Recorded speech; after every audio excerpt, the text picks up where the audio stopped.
우리 동산교회 청년대학 회원들이 하나님의 영광을 위해서 또 하나님의 교회를 위해서 몸바쳐 일하겠다 이런 결단을 하고 헌신 예배 드리는 것을 생각하니까 참 대견하고 기특합니다. 청년 때 하나님 잘 섬기면 1센트로 하나님의 은혜를 받습니다. 여러분들 그 사실을 다 믿으시고 우리 청년부들을 좀 독려해 주시고 후원해 주시고 항상 응원해 주시기를 바랍니다. 아멘. 청년이여 야망을 가져라. 이 유명한 말 아시는 분들은 아시겠죠. 이 말은 윌리엄 스미스 클라크라는 분이 남긴 유명한 말입니다. 지금도 일본 삿포로 히스치카오카 전망대에 가면은 이 윌리엄 스미스 클라크의 동상이 서 있습니다. 이 사람은 1876년에 일본에 들어와서 홋카이도 삿포로 농업대학을 설립하고 초대 교장이 되었습니다. 훗날 이 학교가 홋카이도의 종합대학교가 되었습니다. 일본의 농업을 일으킨, 농업혁명을 일으킨 아주 중추적인 역할을 한 분이 바로 이 윌리엄 스미스 클라크입니다. 이분이 윌리엄 스미스 클라크가 청년의 야망을 가져라 이 말을 남긴 것은 삿포로 대학교에서 그 마지막 날에 자기가 떠나면서 그 학교를 떠나서 미국으로 돌아가면서 한 그 말입니다. 이분은 대학교 1학년 학생들을 입학할 때 학생들한테 서약서를 받았습니다. 어떤 서약서를 받았냐면 나는 예수님을 구주로 믿겠습니다. 라는 서약서를 다 받았어요. 일본에서. 그리고 대학생들한테 졸업 때까지 성경 공부를 시켰습니다.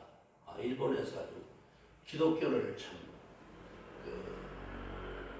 개척하고 또 기독교를 일으킨 아주 훌륭한 분입니다.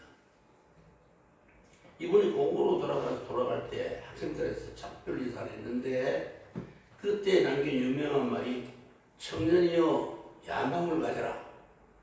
Boys be ambitious. 유명한 말 다 아시죠? 그러면서 그 다음 말로 젊음은 큰 힘이고 큰 재산이며 열정과 포부와 희망이 넘치는 시기이다. 그러므로 젊음의 에너지를 가진 청년들이 창조주 하나님을 기쁘시게 하는 삶을 살았으면 좋겠다. 이런 말을 했습니다. 청년이 살아나야 가정이 살아나고요. 또 청년이 살아나야 교회가 살고 사회가 살고 국가가 삽니다. 청년의 힘이 없으면요 나라 앞날이 걱정됩니다. 우리나라도 마찬가지죠. 청년들이 살아야 돼요. 첫째는 청년들의 정신이 살아야 돼요. 정말 기독교 정신으로 무장을 하면은 이 나라는 희망이 있습니다. 성경에 은줄이 풀리고 금그릇이 깨지고 항아리가 생겨나서 깨지고 바퀴가 우물에서 깨지고 흙은 여전히 땅으로 돌아가고 영은 그것을 주신 하나님께로 돌아가기 전에 기억하라. 전도서 12장 6절에서 7절에 있는 말씀입니다. 청년 시절이 화살처럼 빨리 지나가는 형상을 빗대어 한 말입니다. 청년도 머지않아 노인이 될 것입니다. 저도 청년 때가 있었습니다. 그렇지만 지금 보니까 이렇게 노년이 되어버렸어요. 화살처럼 빨리 지나가요. 세월이. 청년 때 많은 일을 해야 돼요. 그래서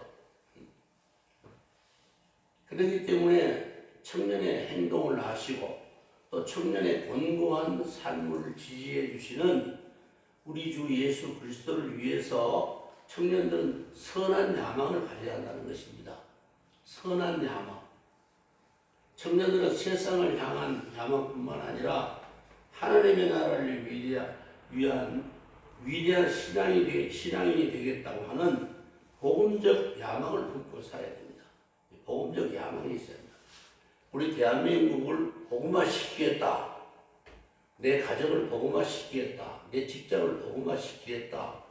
내 주변을 복음화시키겠다는 그런 야망 정도는 가지고 청년 시절을 보내야 하나님의 축복을 받습니다. 일생토록 복을 받습니다.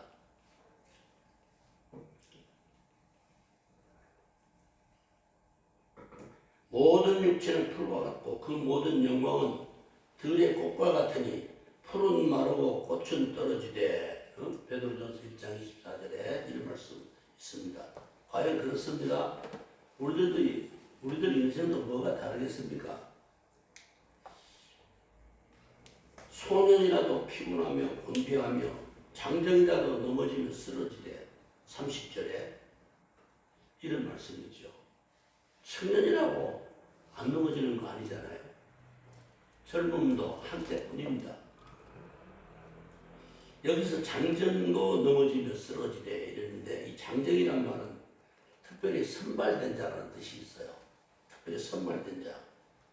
어떤 임무를 수행하기 위해서 특별히 부름받은 사람, 피택된 자를 뜻하는 말입니다.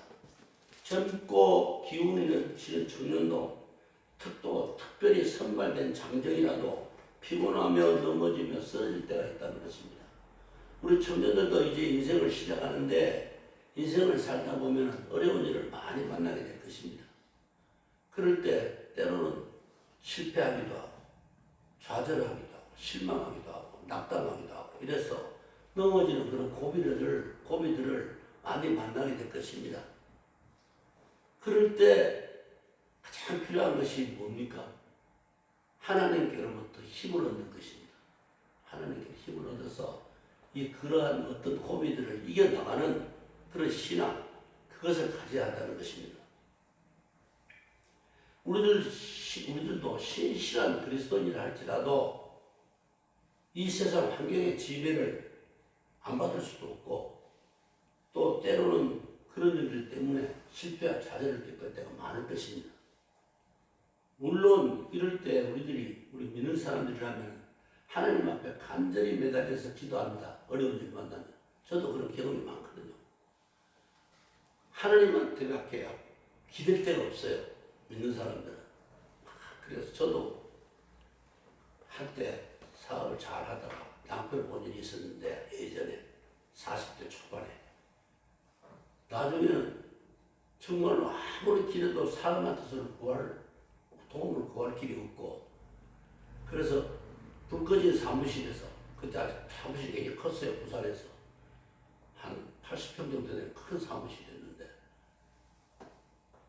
책 다 떠나고 아무도 없는 책상 위에 내원쳐 올라가가지고 밤중에 불 다 꺼놓고 하늘만 우러러보면서 기도했던 일이 있습니다.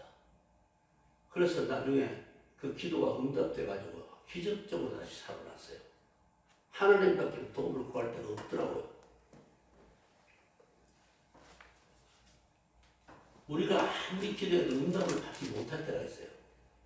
우리가 기도한다고 다 되는 것도 아니고 다 하나님이 그때그때마다 응답을 주시지 않을 때도 많습니다. 왜 그런 일이 있을까요? 왜 하나님이 그렇게 우리의 간절한 기도에도 불구하고 응답을 그렇게 늦추실 때가 있을까요? 여기에 대해서 어거스틴이 이렇게 대답합니다. 하나님께서 우리의 기도에 속히 응답하지 않는 이유는 우리로 하여금 자기의 무능을 깨닫고 더더욱 하나님을 간절히 원하도록 하게 하기 위함이다. 하나님을 더 간절히 구하도록 하나님을 더 간절히 원하도록 하기 위해서 하나님이 일부러 응답을 늦추시기도 한다는 겁니다. 더 매달려서 하나님께 부르짖도록 더 하나님을 구하도록 그렇게 하기 위해서라는 것입니다. 오직 하나님께만 도움을 구해야 할 그리스도인들이 때로는 세상 것에 의존하고 또 거기서 도움을 구하려고 할 때 기도의 응답이 더욱 늦을 수밖에 없다는 것입니다. 죽든지 살든지 하나님께만 매달려야 되는 게 그리스도인입니다. 하나님밖에 없습니다. 이래야 돼요. 하나님 저를 도와줄 분이 누가 있습니까? 이 세상에. 하나님밖에 없습니다. 하고 매달려야 하나님 기뻐하셔요. 하나님만 바라봐야.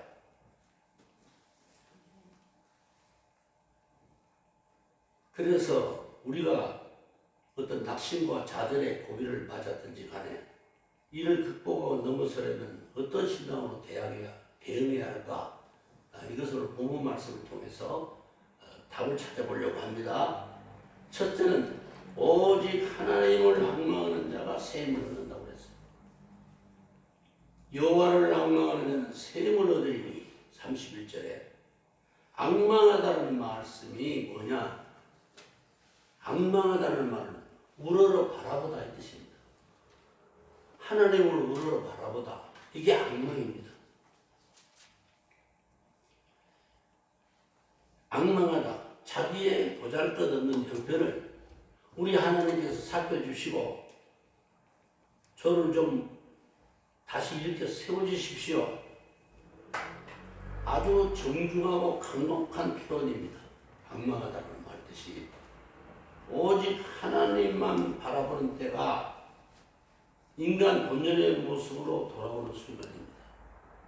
우리가 오직 하나님만 바라볼 때가 인간 본연의 모습으로 돌아오는 때라 그 말이에요. 원래 인간의 모습은 하나님만 바라보게 돼 있었어요. 그랬는데 하나님을 배반하고 아담과 하와가 옛날에도 배반하니까 하나님과 인간 사이에 틈이 생겼잖아요. 벌어져 버렸어요. 피조물인 인간이 하나님의 질서에 복종하고 또 인간 본연의 위치로 돌아오는 순간이 바로 하나님을 앙망할 때입니다. 그때가 하나님한테 돌아오는 바로 그때예요. 우리가 하나님만 바라볼 때가. 하나님이 그때 제일 기뻐하세요. 아, 네가 이제 내게로 돌아왔구나. 이러신다 이 말이에요. 창조주에 복종하는 순간입니다. 하나님이 우리를 하나님이 창조하셨잖아요. 피조물이잖아요. 우리는 피조물이 창조주신 하나님께 돌아오는 순간, 그때가 바로 우리가 하나님을 오직 하나님만 앙망하면서 바라볼 때가 바로 그때라는 이야기입니다. 그렇기 때문에 인간은 어떤 경우에도 가장 먼저 여호와 하나님을 앙망해야 됩니다. 우러러 바라봐야 된다. 그런 뜻입니다. 모든 사람이 하나님만 바라볼 때 하나님이 주시는 생명의 힘을 얻게 됩니다.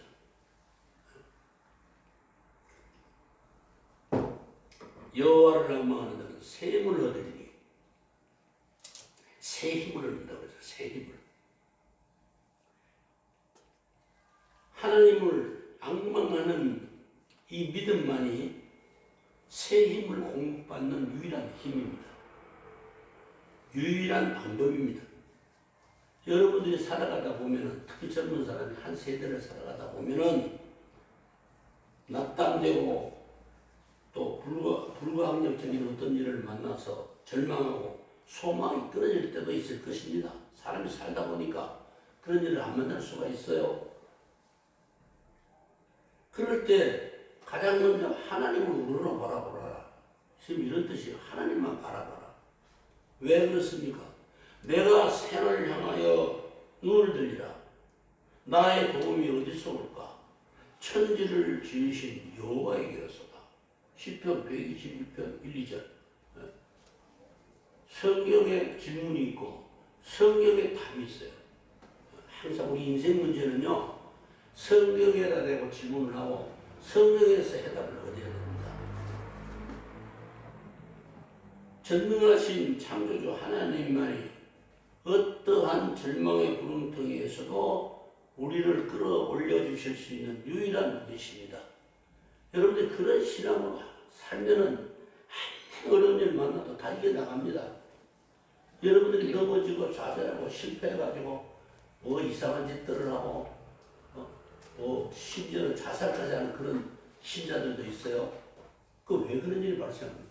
하나님 안으로 보니까 하나님만 바라보고 하나님께 도움을 구하면 하나님께서 열어주실 텐데 그걸 안 하니까 그런 결과가 나오는 거예요.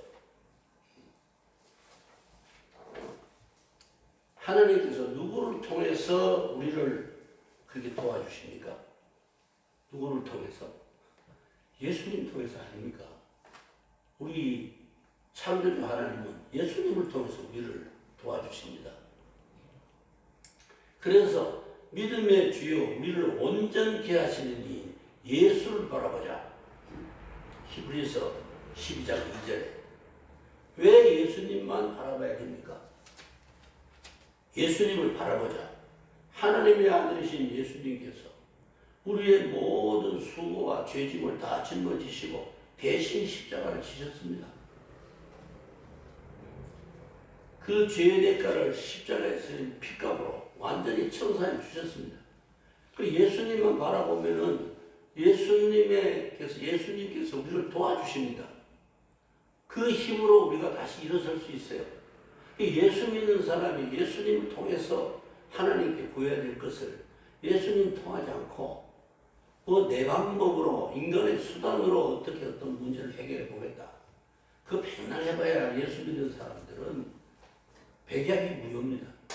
아무 소용없어요. 우리가 받아야 할 온갖 수모와 치욕을 우리 예수님이 대신 다 받으셨습니다. 그가 찔림은 우리의 허물 때문이요 그가 상함은 우리의 죄악 때문이라. 그가 징계를 받음으로 우리가 평안을 누리고 그가 채찍에 맞음으로 우리가 나음을 받았도다.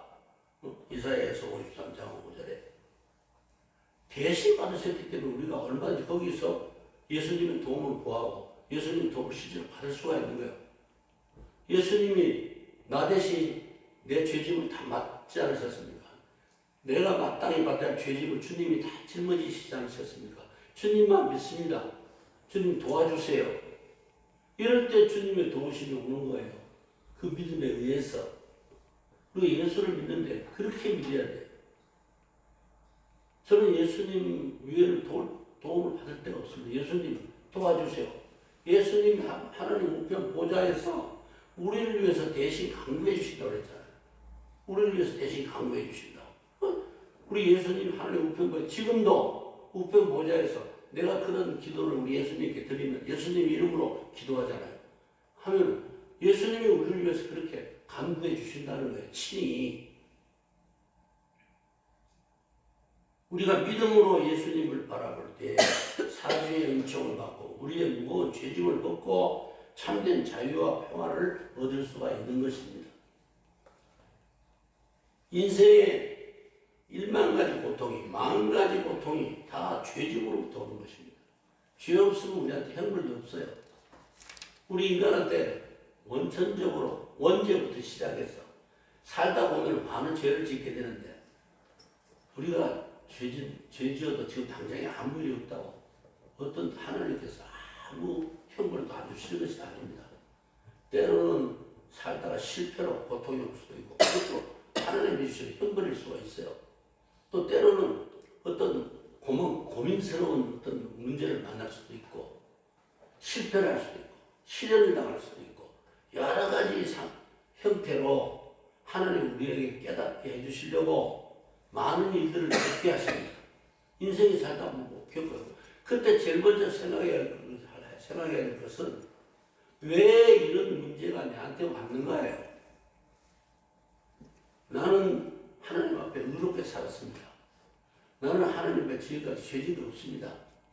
그런 변명 안 통해요. 하나님 다 아시거든요. 우리 마음으로부터 짓는 죄부터 시작해가지고 실제로 우리가 얼마나 많은 죄를 짓고 있는지 아십니까?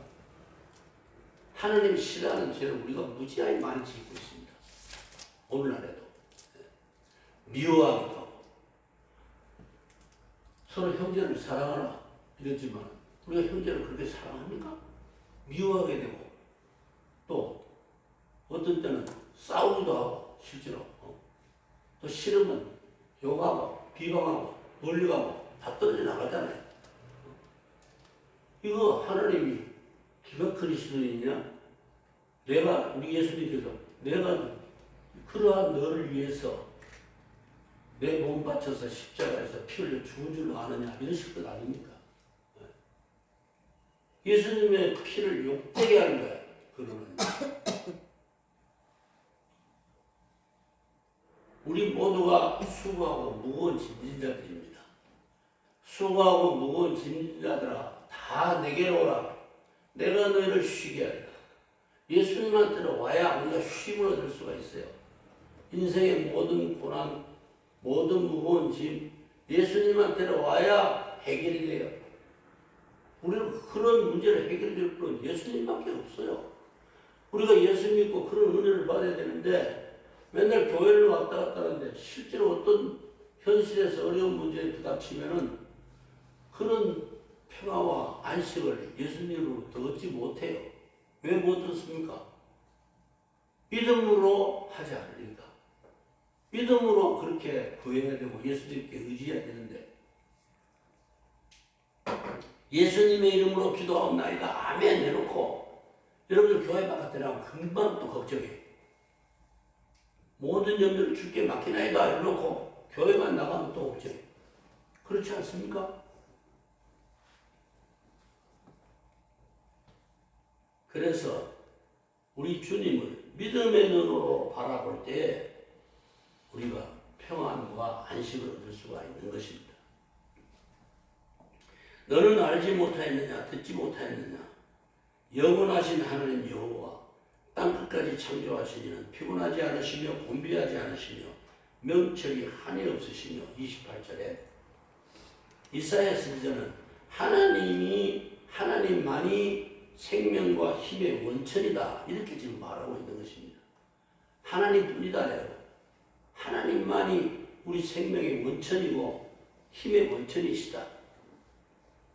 하나님께서는 시간의 한계를 초월하는 영존의 능력이 있으시고 공간의 한계를 벗어나서 창조와 통치의 능력이 있다. 이렇게 지금 말씀하고 있는 것입니다. 인간의 힘은 지칠 수밖에 없는 유한적 힘입니다. 우리가 언제까지나 그런 힘을 유지할 수 있습니까? 제가 옛날에는 참 힘세다 소리 들었어요. 진짜. 내가 해병대 가서도 누구한테 한번 쳐본 일이 없어요. 그렇게 씩씩하게 건강하고 힘이 좋았는데요. 요새 집에서 뭘 하나 들어보려고, 이렇게 들어보려고 그러면 옛날보다 아무 생각 없이 버텨 들렸어요. 들으면 안 들려야 되거든요. 늙으면 안 들려요. 그렇게 순식간에 젊음은 흘러가고 그 늙음이 찾아오더라고요. 그럴 때 참 서글퍼요. 인생이 참 짧구나 이래요. 젊었을 때 좀 더 하나님의 힘을 많이 받아둘 것을 그 새 힘을 많이 받아뒀으면 내가 지금 이렇게 약해지진 않았을 텐데 이런 생각을 할 때가 있어요. 하나님께서 주는 새 힘을 받아야 됩니다. 후방에서는 애굽의 망막강병이 추격해오고 눈앞에는 홍해가 가로로 있습니다. 이스라엘 백성들한테. 이런 불가항력 상황에서 인간의 능력으로는 어찌할 수 없는 그런 상황에서 이스라엘이 어떻게 했습니까? 가만히 서서 여호와 하나님을 악망하는 길밖에 없었어요. 가만히 서서. 성경에 모세가 그렇게 말을 하잖아요. 너희는 두려워 말고 가만히 서서 여호와께서 오늘날 너희를 위하여 행하시는 구원을 보라. 너희가 오늘 본 애국 사람을 영원히 다시는 보지 못하리라. 그대로 됐잖아요. 홍해 전부 다 애국의 망막강병들이 수장되고 말았습니다. 홍해를 무사히 건넜고 이스라엘 백성들은 그때 어떻게 하라고 그랬다고요? 너희는 가만히 서서 우리가 때로는 어려운 일 말 때 가만히 서서 뭘 해볼래 해볼 재주가 없는데 어떻게 해? 내 힘으로는 아무리 해도 안 되는데 어떡하냐고. 그럼 가만히 서서 하나님만 바라보라 이 말이에요. 그 하나님의 약속이에요. 그렇게 하는데 왜 그렇게 안 해요? 하나님만 안 보라고 이리 저리 막 사방을 눈을 뜨고 그냥 찾으면서 뭐가 좋은 거 없나? 뭔가 뭐 구할 데 없나? 사람의 힘으로 뭘 해보려고. 불가항력적인 일을 만났을 때 애국 사람 앞에 그렇게 추격을 받아서 홍해 바다에서 정말로 진태양난에 빠졌을 때 너희는 가만히 서서 하나님만 바라보라고 그랬잖아요. 그럴 때가 있어요. 사람이 살다 보면 그럴 때가 있어요. 그때 우리 믿음이 필요한 거예요. 하나님만 바라봅니다. 하나님만 악망합니다. 우러러 바라봅니다. 우러러 바라봅니다.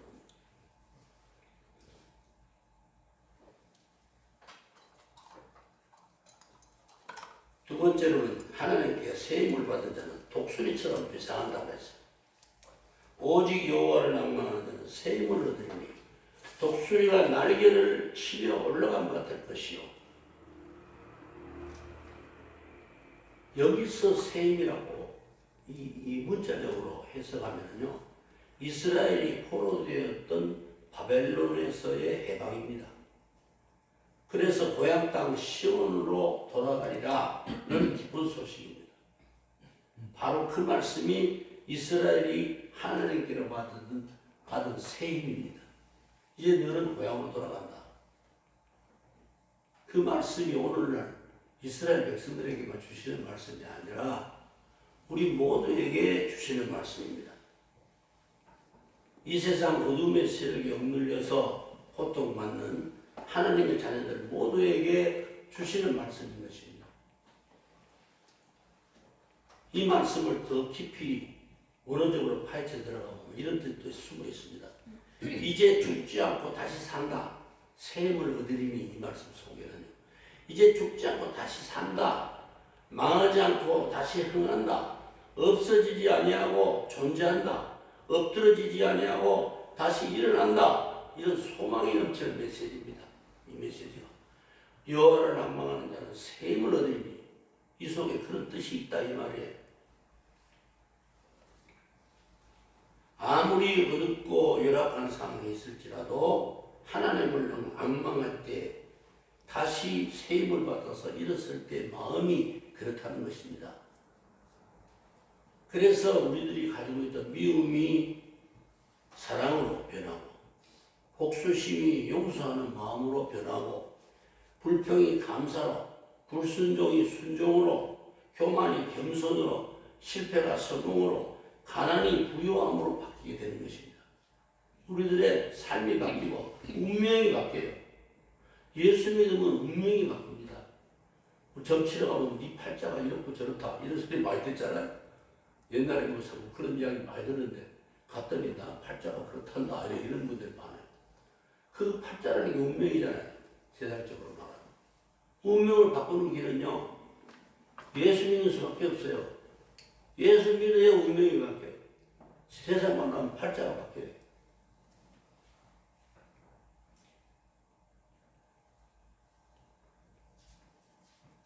피곤한 자에게 능력을 주시고 무능한 자에게 힘을 더하시나니 소년이라도 피곤하면 넘어지며 장정이라도 넘어지며 쓰러지되 한평생 무사무탈하게 평탄하게 사는 사람은 없습니다.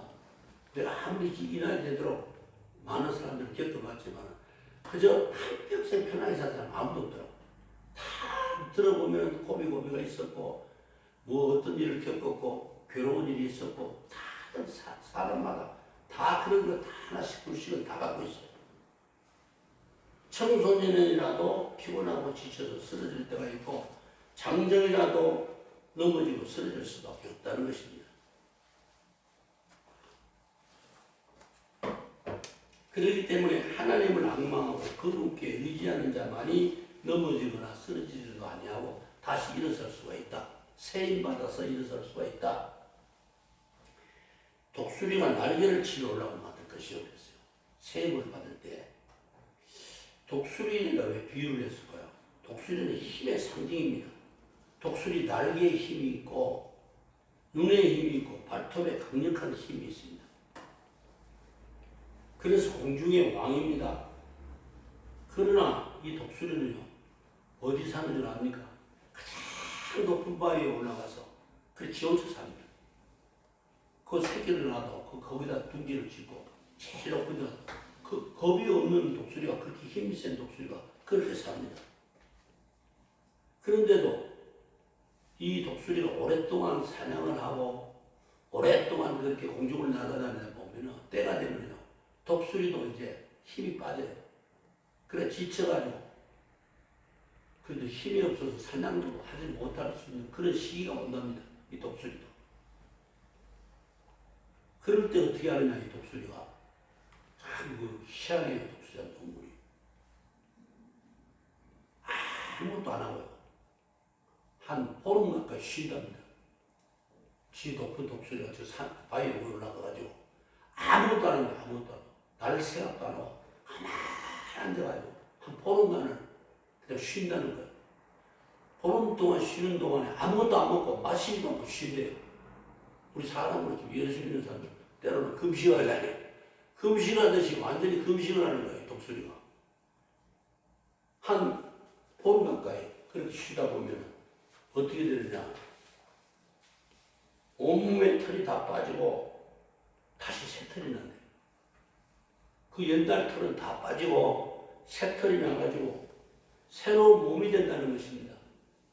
그래서 다시 온몸에 새 털이 났을 때는 다시 비상을 하게 되는데 그때는 새 날개로 힘차게 비상을 하는데 그때가 가장 힘차고 비행 속도가 가장 빠르다는 것입니다.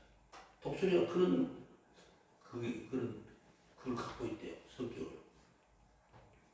여호와를 낭망하는 자는 독수리가 날개를 치며 올라가는 것 같을 것이요. 바로 그런 뜻입니다. 다시 새털이 나서 비상할 때는 완전히 힘차게 가장 빠른 속도로 그렇게 난다는 거예요. 우리들도 낡고 오래된 신앙의 옷을 벗어버릴 때가 있어야 돼요. 우리들 낡고 오래된 신앙의 습관들을 벗어버릴 때가 있어야 돼요. 새날개로 단정한 독수리처럼 새로운 신앙의 옷을 입고 비상해야 됩니다. 우리들도 비상할 때가 있어야 돼요. 우리들 너무 낡았어. 우리들도요. 오랫동안 습관적인 예배 드려왔잖아요. 습관적인 예배자, 습관적인 봉사, 형식적인 예배, 너무 오랫동안 습관에 젖어 있어요. 당연히 주일 되면 교회 가는 거 아닙니까? 특별한 변화는 없어요. 인격의 변화도 없고 또 생활 습관의 변화도 없고 어제 하던 일을 오늘 그대로 하고 있고 어제 하던 성격 그대로 발휘하고 저도 그래요. 저 역시도 큰 소리 못 칠 만큼 그렇게 약하더라고요. 그러니까 필요한 거예요. 때로는. 우리들 각자가 다 필요해요. 신앙의 새 옷을 입을 때가 필요하다는 거예요. 독수리가 옷을 갈아입지 않아요. 털을 다 갈아서 새 옷을 입듯이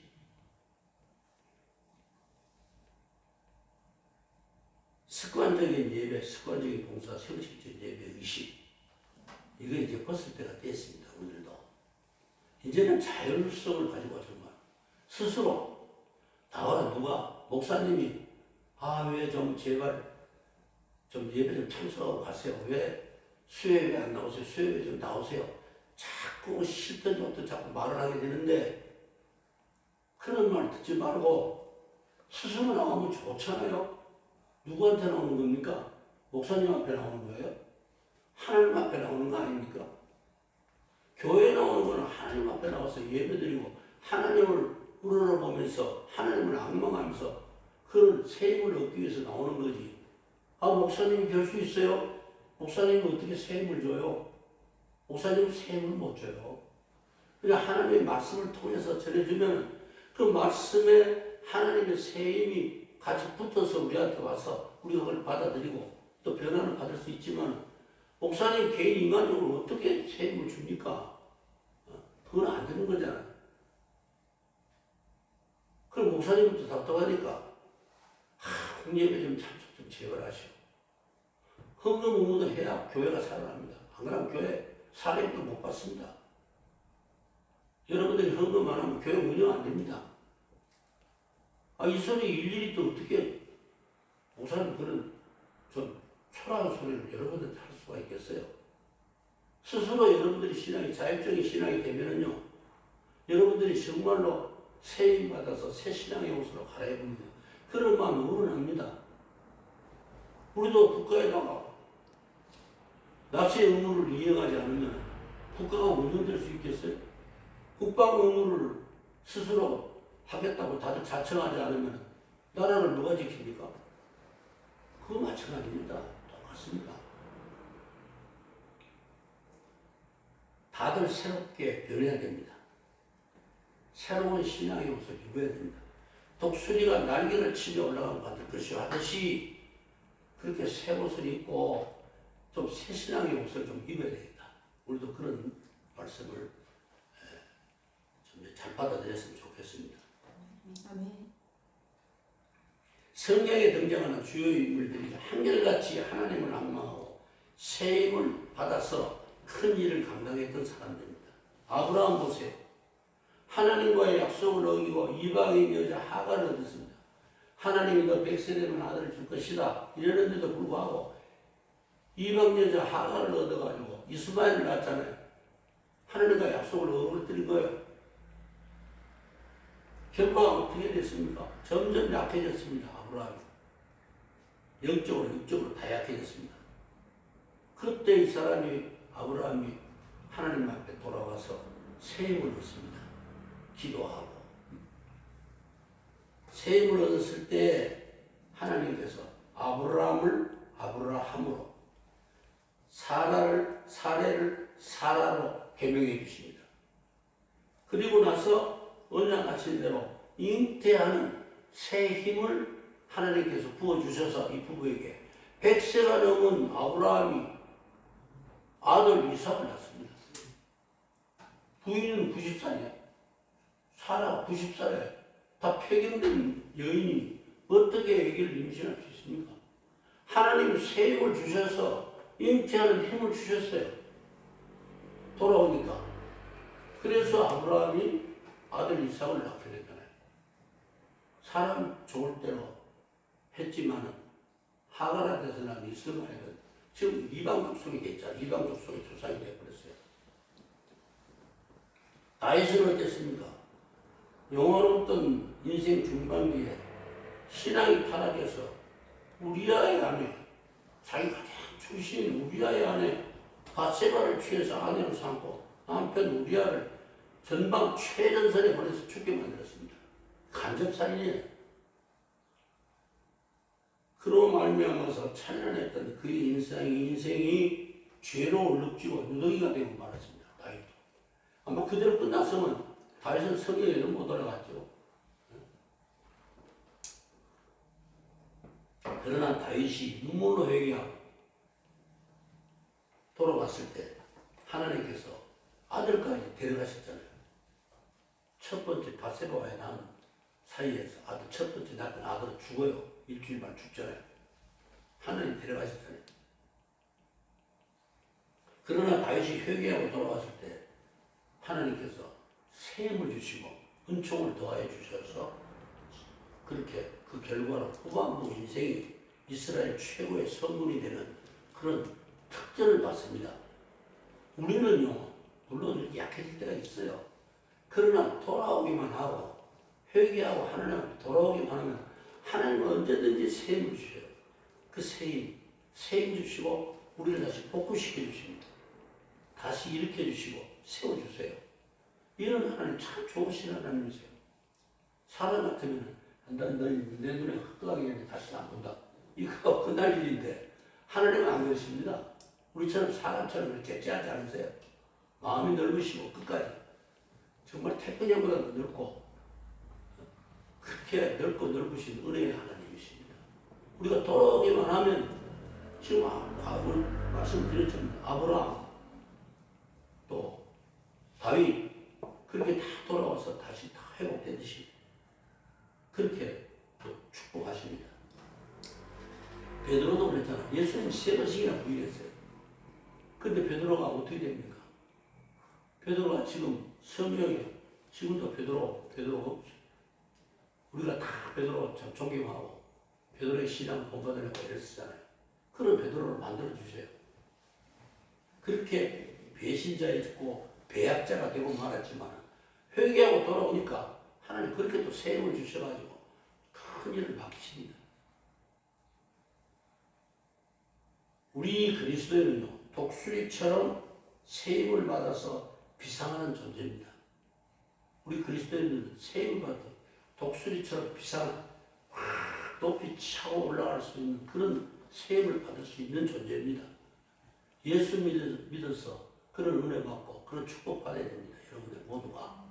예수 믿고 그런 축복 못 받으면 예수 믿으나 마나요.